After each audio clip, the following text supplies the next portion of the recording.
Yes, sir, Skid. You tuned in to another edition of Infinite Vibes, provided by Taste and Powered by Dash Radio. I'm Moran, the man. My rich-ass co-host, DJ B-Lax, is in the building as well. Hey, that part. Absolutely. We're in the presence, our Hood Rich family done pulled up. Yes. You know what I'm saying? This is probably this is the third Hood Rich guest we done had on the show. Hey, it's a Hood Rich affair. A Hood Rich affair, you know what I'm saying? We got, the creator of the Spinz 808, that legendary producer, DJ, mixtape tycoon, and now he is transitioning into an artist. Got a really, really dope project out right now called Part 2, Going Crazy. Please introduce yourself to our listeners, big dog. Hey, man. I guess they call me DJ Spinz, man. I'm with Miranda, man. B-Lex, you know what I'm saying? Infinite Vibes. What we doing, man? Hey, what we doing? We here, man. It's up. You know what I'm saying? We've been trying to do this interview for I don't know how long. Spinz been out getting a lot of money, working, grinding. Right. The whole team just been grinding, but it finally came together. Yes, we understand. Get to the paper first. Hey, man, I'm happy to be here. That's what's up. Thank y'all for Thank you for coming. Oh, good, man. Thank you for being here, man. So, we know you, we personally know you, but we know that you are somebody that has definitely given to the culture a lot. But we feel like you definitely are somebody, you really don't be getting your flowers like that, man. It seems like people done kind of surpass certain things that you've done for hip-hop and for the trap music genre. So how did you really get started as far as DJing and producing? Man, I really been DJing like kind of all my life because my people, they own like a club. Oh, wow. So when I was born, like I was, in the middle of, I was 0 and a couple months I was in the club. 0 months, right? Yeah. So, it just kind of was in my roots then, but I guess like when I got my first pair of turntables, I think I was maybe 12 or something like that. Like I was real young, but I like had locked in. I'm like, okay, I want to DJ. I want to like play music for people. And after I got my turntables, it was up. It was up. What club your parents or your family? Like my grandma and my uncle. And it was like it's kind of like a supper club to where like in the daytime, on one side, it was like two sides of it. One side, it was like a day bar, you know what I'm saying? People come play pool, you know what I'm saying, and drink. And then there was a liquor store attached to that. But on the other side, my grandma ran a soul food restaurant, and that was like the actual club area. So at night, the club area would open, and then she would sell like steak and shrimp. And, you know what I'm saying, the whole club would be going. But they was playing, like blues and, you know what I'm saying, all of the music from, their era. Right. So I just, like, even subconsciously, I was acclimated to just hearing that. So, yeah, I feel like it just kind of stuck with me. Right. You know what I'm saying, even to this day. And, yeah, I was just in love with music, like, period. They still open? Nah. Oh, like that. We was going to support the fans. Oh, man, nah. Like, that was in my hometown. Lord rest my grandma's soul. My uncle, he's still living, but yeah, shouts out to Mr. J, you know what I'm saying? My whole upbringing, man. Love forever. Absolutely. Who's your hometown? I mean, where you from? I didn't know that you. I'm from Augusta. Okay, I thought you was from Atlanta, so that's good to know. Well, I guess Atlanta adopted me a little bit. Pretty much. I moved here in 2007. They adopt everybody. So how did you transition? Like, did your family move here or you came down here on your own? Well, I came first. I came for school. Like, I came to go to the Art Institute of Atlanta. Oh, nice. Fire. And, like, that was kind of like my excuse to get to Atlanta. Yeah. But I'm going to go to school. Yeah, it worked. Yeah, seriously, clearly. So, what was that grind like for you up until you linked up with, people like DJ Scream and Rip and stuff like that? Because, you clearly had to do a lot of work on your own before you got their attention. So what was that like? Well, like, when I was in high school, like, I was already DJing on the radio. And then, like back then, like, mixtapes was hot. So, that's what I was into. Like, I had, like, a T-Mobile sidekick. Yeah. So, like, I'd be talking, like, I'd be on, like, forums online and shit. I'd be talking to, like, I knew Techniques. I knew Scream. I actually met Scream randomly one time. I came to Atlanta to buy some cables, and he was working at Guitar Center. And he helped me with the cables. Wow. Yeah, so that was, like, my introduction to Scream. So, like, I think it was, like, 3 years later after that, I was like, yeah, I'm about to move to Atlanta. I was telling everybody. And then Scream just kind of, like, showed love. Like, y'all know how he is. Yeah. Like, he just... So humble. Yeah, he showed love and really just, you know what I'm saying? Like, I was just grateful to have, a person like him that would, willingly put me in position and just continue to give me advice and game and just help me through my journey, you know what I'm saying? So, forever grateful for him, too, for sure. sure. A legend. For sure. Oh yeah, absolutely. A legend making legends. Hey man, that's what they supposed to do, man. That's what they supposed to do. Right. Or you know what I mean, like. Maybe just because I come from the school of that, but you know, like even me, it's like when I can help somebody, I will. You know what I'm saying? Like that's why I never understood why like legends or OGs in the game they'll be mad because this new shit different from what the old school shit used to be like. But it's just more like shit. Just extend your arm out. Like you ain't gotta understand every goddamn thing. You're not gonna lose your flame from lighting another candle. Absolutely. You know what I'm saying? So just spread love, spread knowledge. That's what I'm on. At least, you know what I mean? I ain't with the crap shit. We not with the crap shit. We not with it at all. So how did you transition from DJing to production? Because, you know, we not going to act like your sound wasn't a sound that a lot of people didn't run off with. You know what I'm saying? Just humbly speaking, you know? Yeah. I mean, to be fair, like, when it comes to a sound, I feel like, I don't know, like, I started DJing when I was, like, 11 or 12, like, so... By the time I moved to Atlanta, I was 18. So realistically, I had been DJing for like 7-8 years. Right. And, you know, it was just like, shit, I loved it. It's fun, but it's just like my brain is always wanting to, you know what I'm saying, learn something new or try something new. So I was like, shit, my partners was making beats. And like, literally when I started DJing, like it was a program called Mix Vibes. And that shit was on the computer. Me and actually my partner, Mikhail, like we started like DJing and making beats together. Like we would fuck around with the program. Like I might be fucking with the program in this room and then he'll be in the other room or I'll come out the room, he'll go, because we only had one computer at that time, but he'll come in and then he'll start making beats on Fruity Loops. And I'll be like, bro, that shit complicated as hell. Like, you know what I'm saying? Like you got it. But, so I didn't worry about that shit, none of my DJing career. But when I moved to Atlanta, it was like, all right, I want to just start fucking around. Right. And, you know, I had like, I think the first thing I started making beats on or attempting to make beats on was Reason. Oh, yeah, remember that? Yeah, Reason sound pack was crazy, man. It was, man. Yeah, so like I started fucking with that and actually Scream, bro. Scream was the one, he was the one who put the battery in my back because I was like, man, I don't know what the fuck I'm doing. Like, I'm just, you know, fucking around trying to learn it. And then I don't know if you remember, but if you hit like tab on Reason, like it'll show you like the back of like all of the units. It kind of resembles like a rack of like equipment, but it had like hella wires. And I was like, what the fuck is this shit? But I was figuring something out and I made a couple beats and Scream was like, nah, you got something, just keep going, you know what I'm saying? And he was the first person to actually put me in front of people to play my beats, you know what I'm saying? So it was that. It was just I was trying shit and I wasn't just like planning on, you know what I mean? Like, oh, production about to be my shit, but it just, you know, it kind of happened and, you know, I feel like I kind of just got thrown into it. Like when it happened, you got a song that's popping now or something, you know what I mean? It's like, okay, well, you're a producer now. Yeah. So, you know, I had to learn a lot, you know, through my journey and I'm forever learning, but it definitely was a process. That part. That's what's up. Yeah. Because you could have just like gave up the fact that you didn't foresee yourself being as huge as you are now. Yeah. You could have just been like, well, I don't know if I really want to do this because it's just like you ain't really dreamed about it. Yeah. So you just kept going. Yeah, facts. Like, and you know, like I've always been driven by music. So as I got in it, you know, and I'm hitting this and I'm like, oh, okay, people like that. That's like an energy boost. Mm-hmm. You know what I'm saying? So like when I hit that, I'm like, oh shit, I did this on this one. Let me try this on this one. You know what I'm saying? Right. And it was just like it's still an experiment to this day. You forever a student. For sure. Oh, yeah. Yeah. So when it comes to production, because, you know, it's 2021, and if I'm not mistaken, was Cashing Out your first, like, big hit? Yeah, for sure. So that record came out in 2011, right? I think it came out 2011, so and it hit in 2012. Oh, it hit in 2012. All right, so it's it's not 20. It's not a 10-year anniversary. I bet. Well, yeah, we on the way. Shit, 2022 is like, what, a month away? Pretty much. Right, really? Yeah, we here. Oh, my 10 year. We got to do something crazy.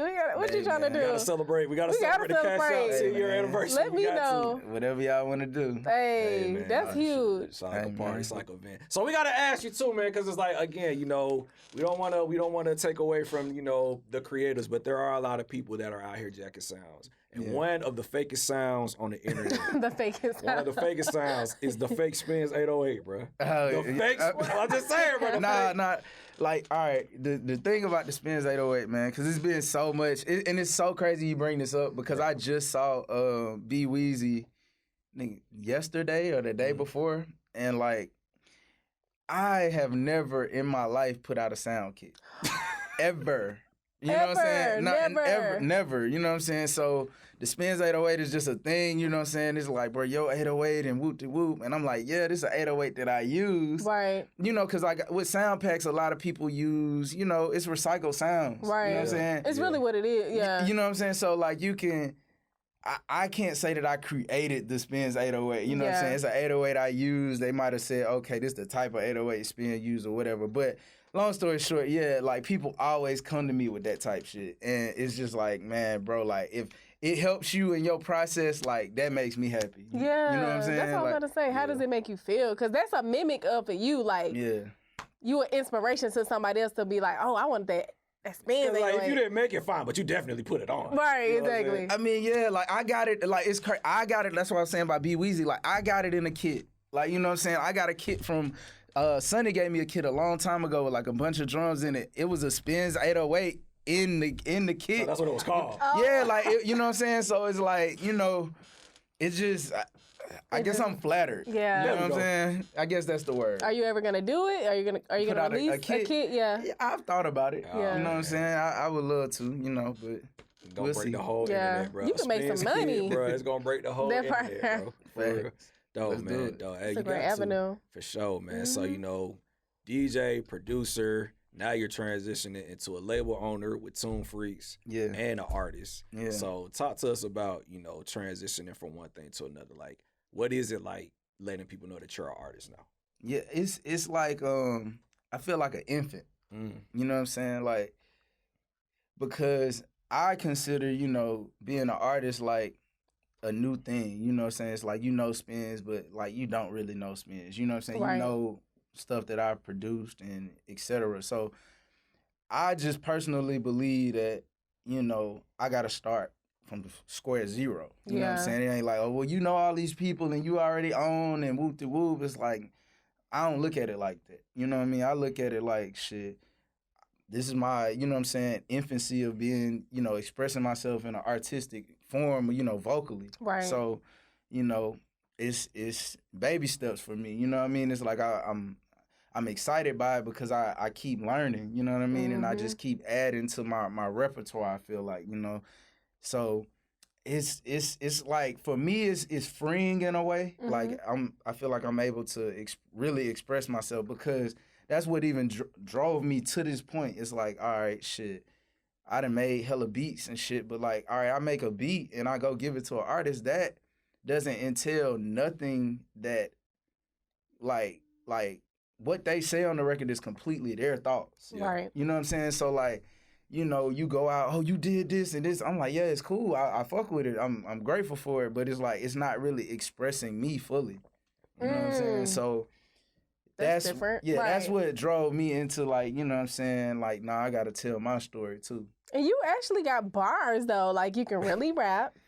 Yeah, you know what I'm saying? I like your songs. I like the way your vibe, like how you put stuff together. Man, you know what I'm saying? Your swag. I would say, yeah. I want you to keep going. Keep putting that music out. Hey, man. You and Moran, y'all got a good chemistry too. Man, facts. Yeah, this guy right here, he putting all the spotlight on me. Right, Moran. This is my guy. This is that guy. I'm trying to tell you, Stop playing, Moran. Hey, I'm telling you, facts only. He humble, man. Hey, man. So I'm grateful. Same. I'm grateful. You know what I'm saying? Hey, just thank you for taking the chance on me. You know right. I'm grateful. Teamwork make the dream work. 100%. That part. Man, 100%. So speaking of teamwork, you know what I'm saying? We do have this project out right now, part 2. For sure. You know what I'm saying? Part 2 going crazy. Yeah, run that up, man. Go check it out. Yeah, run that up. For sure. Put that in your deck. Absolutely. I like Pocket. Ooh. I like that one. And I like, what's the other one y'all got the video to? I keep forgetting. No Debate. No Debate, yeah. No Debate, yes. No Debate and Pocket are my top 2. Man, thank you. Yeah, I love those. Thank you, man. I'm ready to get back in that lab, man. I'm waiting on y'all to pull back up on me. I'm excited. So, you know what I'm saying? We can do part 3 or something. Part 3 on the way. Hey, we Me and Moran been cooking up crazy, though, for real. Like,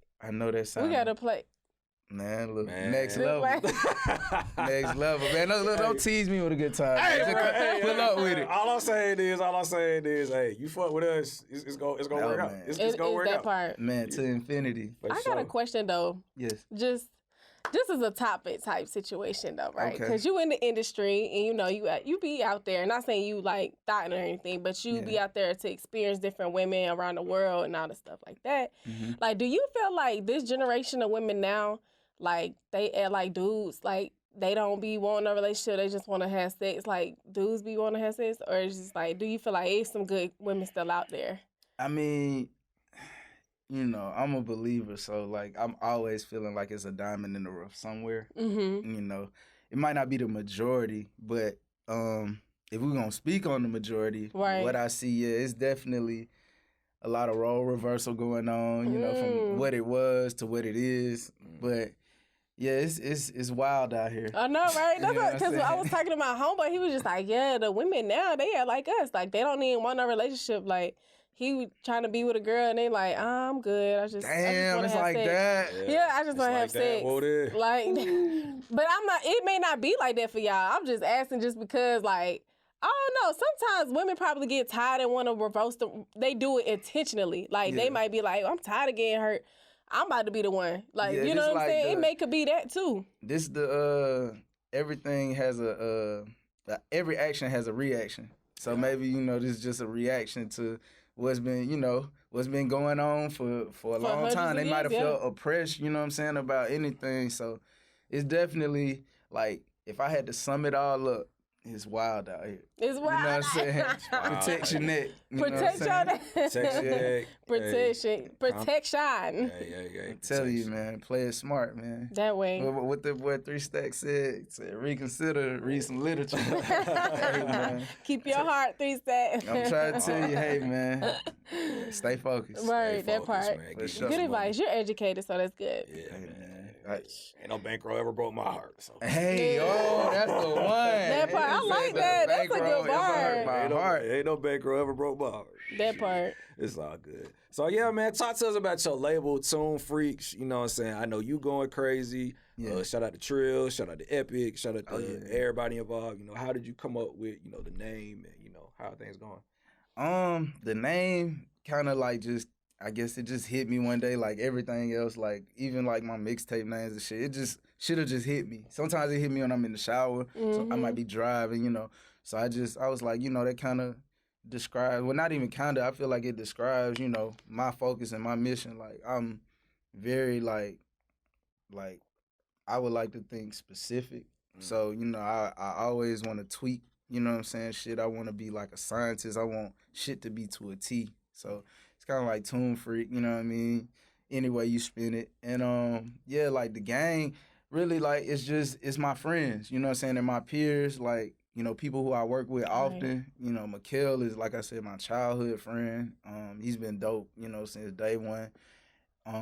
Trill, all these people. I love Trill. You know what I'm saying? Everybody who with me, like, they really with me every day, you know what I'm saying? So it ain't about no paperwork and shit. It's like a community, you know what I'm saying? And a collective trying to, you know, empower each other. Right. So, like, just like, you know, how 20 Infinity is, you know what I'm saying? Like minds just link up and, you know what I'm saying, work for a bigger cause. It is. And it's better that way because, like, of course you want to be about your business, but it's like when you don't have to think about that. I don't like doing that type of business. I got to think about, let me make sure I send an agreement because they might run off. Like what I like to say, like to be. Hate that. It's like, I feel like music business, you know what I'm saying?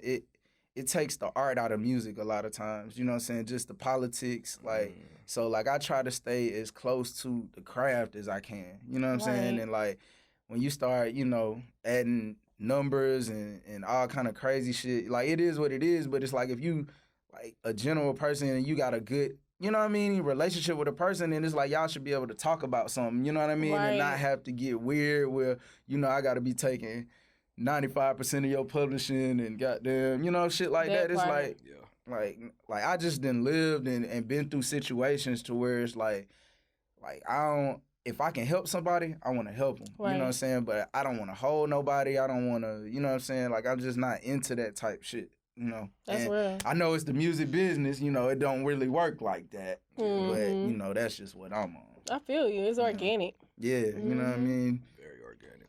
Yeah, so, you know, sometimes it might be a slower road, but it is what it is. It's gonna last longer too, though. You know? Hey, that part. Man, last longer. for sure. Trying to optimize. You done traveled all over the world. What's the dopest spot you done been to thus far? Man, it's a lot more traveling that I want to do. A lot of traveling I did was kind of like for work, but I don't know, man. It's a lot of dope places I've been to. I really want to explore the Caribbean more, but like, yeah, that'll be hard. Portugal was dope. Fucking, I was somewhere. I think I was in it's one of them countries like up, like close to Alaska. Like it's way up where the sun don't go down though. Damn. The sun don't never go down? Nah, like it'll be like 11 o'clock at night. And the sun's still outside. I'm like that. Yeah, I mean, man. Nobody get kidnapped. I was looking at my clock because, you know, you travel, like, you might be changing time zones and shit. So I'm asking the people at the front desk, I'm like, yo, it's like 10, 11 o'clock. She's like, yeah, in this season, it don't get dark. Oh, like, man, you know what I'm saying? The sun will dim a little bit, but, like, it's still light outside. That might prevent crime because that's why a lot of crime happens because it get dark. Like, they ain't gonna see me. I'm gonna be, I got my mask on. Yeah. Peaceful place. But yeah, like England is dope, London and shit. Like, it's a lot of dope places. But what I will say is, shit, like it ain't no place like Atlanta. That part. You know what I'm saying? I'ma always say that. Like I love Atlanta, I love Georgia. You know what I'm saying? This is a special place we live in. Right. Yeah, I agree with you, my brother. It's a privilege to be from the A, man. Facts. For sure, man. Well, hey, Spinz, we appreciate you pulling up the Infinite Vibes, bro. We finally got it in. Thank you for having me. Hey, man, thank you for pulling up. So, you know, one thing about Infinite Vibes, we always like to just end these with just positive words of affirmation. Yeah. So what's some advice that you could provide to anybody on their way, my guy? Man, I've been off of Twitter. I don't really be tweeting, but something came to me this morning, man. Like, I was gonna tweet it, but I'm gonna just say it on here. It's all good, you let your losses be lessons. You know what I'm saying? Advance. Like, you know, you go through some shit, whatever, you know, we all do. But learn from it. You know what I'm saying? Learn from it and adjust, you know what I'm saying? And shit, get better. You know what I'm saying? We still living, like, you know, you still got a chance to make a difference. So, hey man, learn from your losses. So, learn from them losses. Learn from your losses. Wise words from DJ Spinz. Please, my brother, get everybody your social media. Let them know how to get in contact with you. Introduce one of them records off of part 2, man. What we gonna turn them up to, big dog? Hey, man, it's DJ Spinz, man. I'm with Miranda, man. I'm with B-Lax. And we can get into whatever you want to get into. Part 2, make sure y'all go get that right now. Go get that. Stream that everywhere. You know what I'm saying? Run it up. Hey, man, run it up. We finna jump into one of the records off the project right now. Infinite Vibes, Taste, Dash Radio. Spinz is in the building. Yes, sir.